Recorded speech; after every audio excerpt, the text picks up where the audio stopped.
Hello everyone, myself Vaibhav Verma and I am a part of Lexis & Company as a legal intern. Today I am going to talk about a topic lease under Transfer of Property Act. Transfer of immovable property will take place by transferring it from one person to another. To make the transfer valid, it is very essential that person should be competent to make a contract and it should not be forbidden by law. Lease has been defined under Section 105 to Section 170 under Transfer of Property Act 1882. A lease can be done only of immovable property. Lease is the enjoyment of immovable property for a certain period of time or in perpetuity. But in lease, transfer of immovable property is not absolute like there it is in sale. So the right of possession is separated from the right of ownership. Basically, the lease means that a transfer of immovable property, that is a possession of immovable property from one person to another for a certain period of time or for certain specific purpose. When the such period expire or such purpose has been done, the property has been transferred back to the person from which such property being transferred. Section 105 defines the definition of lease under Transfer of Property Act.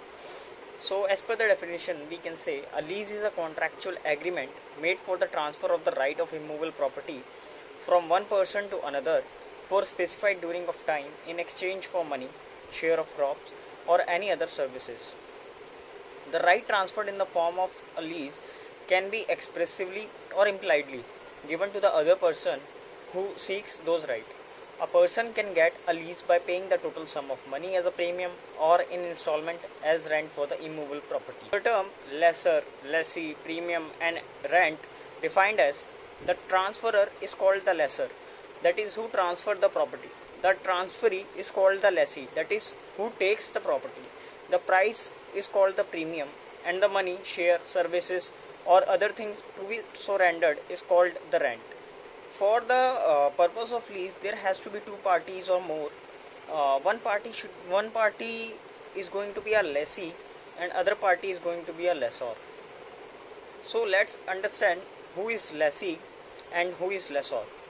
In the contract of lease, the person who is transferor of the property is called the lessor or lessor, and the person who is transferee is called the lessee. Both lessor and lessee can come into the contract of lease for the transfer of right of the immovable property.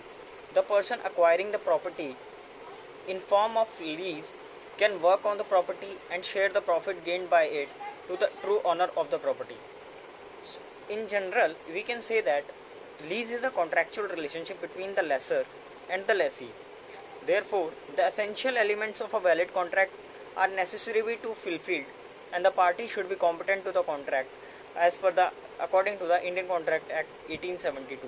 So the essential of lease are to be as follow. Number one, a lessor must be competent, that they have attained the age of majority, they are of sound mind and not bound by the law. Ownership and possession, there must be a lease is different from a sale. In lease, there is only a transfer of possession of the property to the lessee, whereas the ownership is still remained to the owner, that is lessor. There has to be some acceptance. Consideration is there in form of premium or rent, certain period or in perpetuity. In a lease, the right to enjoy the property is given for a certain period or in perpetuity. However, generally the time period is mentioned in the agreement. And last essential is right to enjoy the property. In a lease, right to enjoy the property is transferred.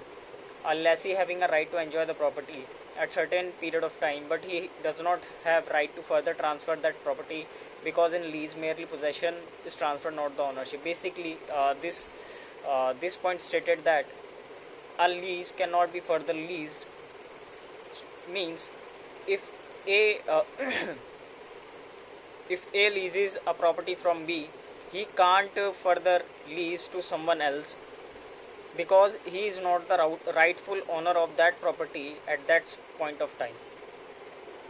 let's talk about duration of lease.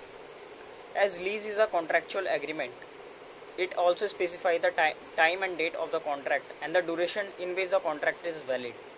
But according to section 106 of Transfer of Property Act 1882, if there is absence of a written contract or a local usage to the contrary, then in this case, a lease of immovable property for manufacturing and agricultural purpose will be valid till the time until it was terminated by either of the party by 6 month notice, and if there is lease any other purpose except agricultural or manufacturing, then it should be terminated by 15-day notice. So basically the duration of lease can be when while making the contract put a clause of duration in the contract. If there is absence of such clause or such term, then the two condition has been given upon which the lease can be terminated, especially in case of agricultural or manufacturing purposes. The duration of that contract should be prescribed should be valid till it was terminated by either of the parties, and prior 6 month notice has to be given to the by the parties. And if the lease is for other purposes except agricultural or manufacturing, then it should be terminated by it should be terminated by either of the parties by 15 days prior notice given to the parties. I hope you like the video. Thank you.